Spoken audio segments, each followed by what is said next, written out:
कोई कहता है जला दो, कोई कहता है दफना दो, कोई कहता है जला दो, कोई कहता है दफना दो, लेकिन कोई ये नहीं डीजे मनोज मोहब्बत करने वाले को मिला दो। मोर जाइब जो हरिया हम खाए के बात सुने के अपन सगाई के जा मोर जाइब जो हरिया हम खाए के बात सुने के अपन सगाई के लगता वे सोचल पूरा ना होई हमारे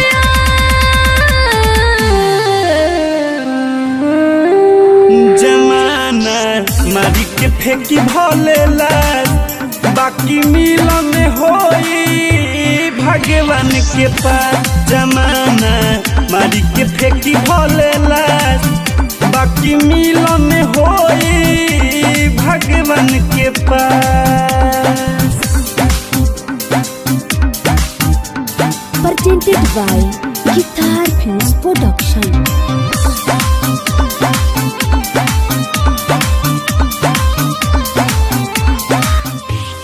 डीजे मनोज मोहब्बत सुने के घरवे में घुटो दम तुहसे बिछड़ के न जी पाइब हम। रोवता ते दिल जालिम बनल बा जमाना लगे इतिहास के लिखा जाई पाना।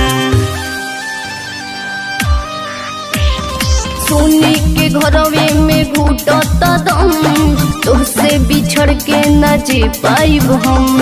रोवता ते दिल जालिम बनल बा जमाना लगे इतिहास के लिखा जाई पाना। लगे अब हमने के रुक जाए हमारे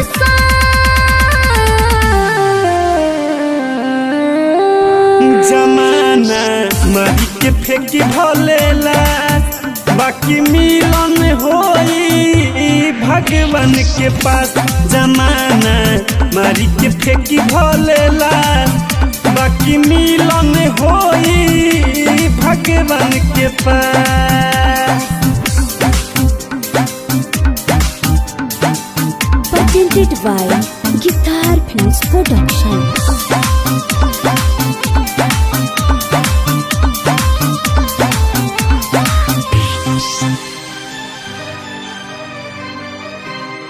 कोरोना बादल अब तन को हो देरी नहीं तो घरवे में भाई होते करी। तोहरा ला सबसे लड़िए हो जाई संगे संगे भले हम मरिए हो जाई। कोरोना बादल अब तन को हो देरी नहीं तो घरवे में भाई होते करी। तोहरा ला सबसे लड़िए हो जाई संगे संगे भले हम मरिए हो जाई। राजकुमार प्रेमी तू ही बड़ा हमर खान हमर खान।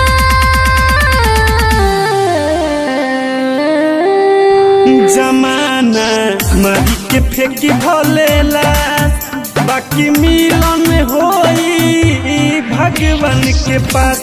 जमाना मारी के फेंकी भोलेला बाकी मिलन होई भगवान के पास। गिटार रिकॉर्डिंग स्टूडियो कदमुआ टोला वेतिया। Mobile number 74 887 56 264।